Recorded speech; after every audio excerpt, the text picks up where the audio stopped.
नमस्कार दोस्तों, मैं आपका दोस्त एंड होस्ट पंकज श्रीवास्तव आज फिर संविधान के भाग 2 को लेकर आया हूं, जिसमें हम पढ़ेंगे भारतीय संविधान की अनुसूचियां।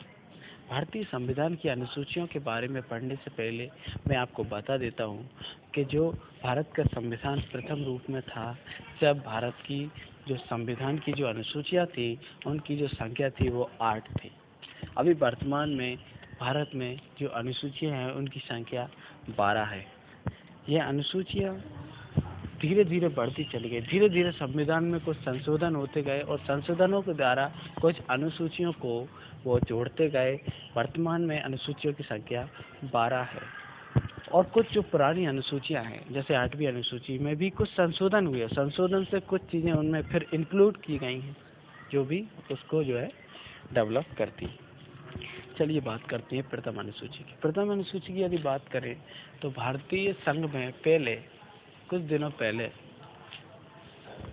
तक 29 राज्य और 7 केंद्र शासित प्रदेश हुआ करते थे, लेकिन वर्तमान में नरेंद्र मोदी सरकार ने धारा 370 जो जम्मू कश्मीर में लगी हुई थी, जो जम्मू कश्मीर को एक विशेष राज्य का दर्जा देती थी, उसको हटाकर अब जम्मू कश्मीर को और लद्दाख 2 यूनियन टेरिटरीज बना दी हैं, जिससे हमारे यूनियन टेरिटरीज की संख्या जो है वो बढ़कर 9 हो गई है और जो हमारे स्टेट हैं वो घटकर 28 हो गए हैं। साथ ही एक विशेष बात बताता हूँ कि संविधान में जो है 69वें संशोधन के द्वारा दिल्ली को भारतीय राजधानी का दर्जा दिया गया। चलिए द्वितीय अनुसूची के बारे में पढ़ते हैं। इसमें भारतीय राज्य व्यवस्था के विभिन्न पदाधिकारियों जो है, जैसे कि राष्ट्रपति, राज्यपाल, लोकसभा के अध्यक्ष और उपाध्यक्ष, राज्यसभा के सभापति एवं उपसभापति, विधानसभा के अध्यक्ष और उपाध्यक्ष, विधान परिषद के सभापति एवं उपसभापति और उच्चतम न्यायालय और उच्च न्यायालय के न्यायाधीशों और भारत के नियंत्रक, महालेखा परीक्षक आदि को प्राप्त होने वाले वेतन, भत्ते और पेंशन आदि का उल्लेख किया गया है। तृतीय अनुसूची के बारे में पढ़ें तो जितने भी मंत्री हैं, उच्चतम न्यायालय के न्यायाधीशों आदि को पद ग्रहण के समय जो शपथ दिलाई जाती है, हम देखते हैं आए दिन मंत्रियों को शपथ दिलाई जाती है। कुछ मंत्री बढ़ते हैं, जो नई सरकार बनती है तब भी मंत्री शपथ लेते हैं, भारत का प्रधानमंत्री शपथ लेता है। उस कंडीशन में जो शपथ ली जाती है वो तृतीय अनुसूची में उसका उल्लेख किया गया है। चौथी अनुसूची की यदि बात करें तो इसमें विभिन्न राज्यों तथा संघीय क्षेत्रों की राज्यसभा में प्रतिनिधित्व का वर्णन किया गया है। हम देखते हैं आए दिनों राज्यसभा के प्रतिनिधित्व का चुनाव होता है, ठीक है। तो इस तरह जो है चौथी अनुसूची में इसका उल्लेख किया गया है। 5वीं अनुसूची की यदि बात करें तो इसमें विभिन्न अनुसूचित क्षेत्रों और अनुसूचित जनजाति के प्रशासन एवं नियंत्रण के बारे में उल्लेख है। अनुसूचित जनजाति के प्रशासन एवं नियंत्रण के बारे में उल्लेख 5वीं अनुसूची में दिया गया है। साथ ही 6ठी अनुसूची की बात करें तो उसमें असम, मेघालय, त्रिपुरा, मिजोरम राज्यों के जनजातीय क्षेत्रों के प्रशासन के बारे में प्रावधान है। जो विशेष राज्य हैं, असम, मेघालय, त्रिपुरा और मिजोरम, जहाँ पर जो जनजातियाँ निवास करती हैं, उनके प्रशासन के बारे में इसमें प्रावधान किया गया है। चलिए दोस्तों, हम 7वीं अनुसूची पर चलते हैं। इसमें केंद्र एवं राज्यों के बीच शक्तियों के बंटवारे के बारे में दिया गया है तथा इसी अनुसूची में सरकारों द्वारा शुल्क एवं कर लगाने के अधिकारों का भी उल्लेख है। इसके अंतर्गत 3 सूचियां हैं। सबसे पहली सूची है संघ सूची, दूसरी है राज्य सूची और तीसरी है समवर्ती सूची।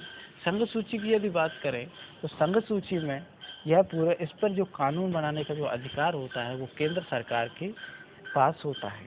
जब ये संविधान लागू होने के समय इसमें 97 विषय थे और वर्तमान में इसमें जो है वो 100 विषय हो गए हैं। इन विषयों को याद करना बेहद आवश्यक है, ये कभी भी किसी भी एग्जाम्स में पूछ लिए जाते हैं। अब यदि राज्य सूची की बात करें, इस सूची में दिए गए विषय पर राज्य सरकार कानून बनाती है, लेकिन एक विशेष बात आप सुन लीजिए कि राष्ट्र हित से संबंधित होने पर केंद्र सरकार भी इस पर कानून बना सकती है। यह एक विशेष बात है। संविधान के लागू होने के समय इसके अंतर्गत इसमें 66 विषय थे उस समय जब जो संविधान लागू हुआ था, उसमें इसमें 66 विषय थे। वर्तमान में इसमें 61 विषय हैं। और यदि संवर्धित सूची की बात की जाए तो इसके अंतर्गत दिए गए विषय पर केंद्र सरकार एवं राज्य सरकार दोनों कानून बना सकती हैं, परंतु कानून के विषय में समान होने पर केंद्र सरकार द्वारा बनाया कानून ही मान्य होगा। यह एक विशेष बात है। और इसमें जो है, जो संविधान के लागू होने के समय संवर्धित सूची में 47 विषय थे और वर्तमान में 52 विषय इसमें उल्लेखित है।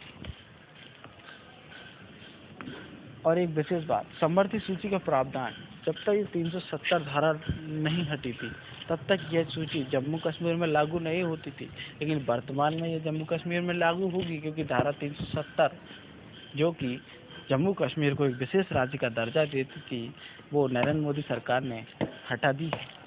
अब बात करें 8वीं अनुसूची की, तो इसमें वर्तमान में यदि देखा जाए तो 22 भाषाओं को उल्लेख है, लेकिन जब यह संविधान लागू हुआ था उस समय 8 ही अनुसूची थी। और 8वीं अनुसूची की यदि बात की जाए तो उसमें 14 विषय 14 भाषाएं थी, लेकिन समय समय पर संशोधन होते गए और भाषाओं को इसमें जोड़ा गया। बात करते हैं सबसे पहले 21वां संविधान संशोधन 1967 में सिंधी भाषा को सबसे पहले 8वीं अनुसूची में जोड़ा गया। यदि दूसरी बात करें 1992 71वें संविधान संशोधन की बात करें तो उसमें 3 भाषाएं कोंकणी, मणिपुरी और नेपाली, कोंकणी, मणिपुरी और नेपाली की यदि बात करें, इन भाषाओं को इसमें जोड़ा गया। और फिर से संशोधन हुआ, वो हुआ 92वां संविधान संशोधन 2003। इसमें मैथिली, संथाली, डोंगरी और बोडो की यदि बात करें तो ये भाषाएं जो है जम्मू कश्मीर में बोली जाती हैं और इनको 8वीं अनुसूची में शामिल किया गया। इस प्रकार 8वीं अनुसूची में कुल मिलाकर 22 भाषाओं का उल्लेख है। बात करते हैं 9वीं अनुसूची की। 9वीं अनुसूची की यदि बात करें तो जब जो संविधान लागू हुआ था उस समय इसमें कुल 8 ही अनुसूची थी, जो बढ़कर बाद में 12 हो गई। तो धीरे धीरे संविधान में जो है संशोधन किया गया, उस हिसाब से इसमें अनुसूचियां जोड़ी गई। यदि 9वीं अनुसूची की बात करें तो इसमें सबसे पहले संविधान संशोधन, प्रथम संविधान संशोधन अधिनियम 1951 के द्वारा इसको जोड़ा गया। इसके अंतर्गत राज्य द्वारा संपत्ति के अधिग्रहण के विधियों का उल्लेख किया गया है कि राज्य द्वारा किस प्रकार संपत्तियों को अधिग्रहण किया जाएगा। इस अनुसूची में सम्मिलित विषयों को न्यायालय में चुनौती नहीं दी जा सकती। उस समय जब ये लागू हुई थी उस समय यह प्रावधान था कि इस अनुसूची को न्यायालय में चुनौती नहीं दी जा सकती। और इसमें अभी वर्तमान में यदि बात की जाए तो 284 अधिनियम है। लेकिन एक बात मैं विशेष आपको बताता हूँ, 11 जनवरी 2007 को संविधान की पीठ ने एक निर्णय लिया और यह स्थापित किया गया कि 9वीं अनुसूची में सम्मिलित किसी भी कानून को इस आधार पर चुनौती दी जा सकती है। किस आधार पर चलो मैं बताता हूँ। इस आधार पर चुनौती दी जा सकती है यदि वह मौलिक अधिकारों को उल्लंघन करता है, तो फिर इनमें जो है वो संशोधन किया जा सकता है। चलिए दोस्तों, पढ़ते हैं 10वीं अनुसूची के बारे में। 10वीं अनुसूची की यदि बात करें तो संविधान में 52वें संशोधन, देखिए 52वें संविधान संशोधन 1985 के द्वारा जोड़ी गई और इसमें दल बदल से संबंधित प्रावधानों का उल्लेख है। जो कि आजकल होता ही रहता है हमारी नज़रों के सामने। 11वीं अनुसूची की यदि बात करें, इस अनुसूची में 73वें संविधान संशोधन 1993 के द्वारा इसको जोड़ा गया और इस अनुसूची में पंचायती राज संस्थाओं का उल्लेख है। और जब से अनुसूची लागू हुई थी उस समय इसमें 29 विषय प्रदान किए गए थे। और 12वीं अनुसूची की यदि बात करें तो यह जो अनुसूची है वो 74वें संविधान संशोधन 1993 के द्वारा जोड़ी गई है। इसमें शहरी क्षेत्र और स्थानीय स्वशासन संस्थाओं के कार्य करने के लिए 18 विषय प्रदान किए गए हैं। चल दोस्तों, ये कुछ अनुसूचियाँ थी जिनके बारे में विशेषता मैंने एक वीडियो लाया हूँ। ठीक है, धन्यवाद। आपके द्वारा इसी तरह प्यार बांटते रहिए, प्यार देते रहिए और घर में रहिए, सुरक्षित रहिए और घर से ही स्टडी कीजिए, जिससे देश भी सुरक्षित रहे और आप भी सुरक्षित रहें। और सिलेक्शन पक्का करना है तो फिर पढ़ना तो पड़ेगा। ठीक है, धन्यवाद।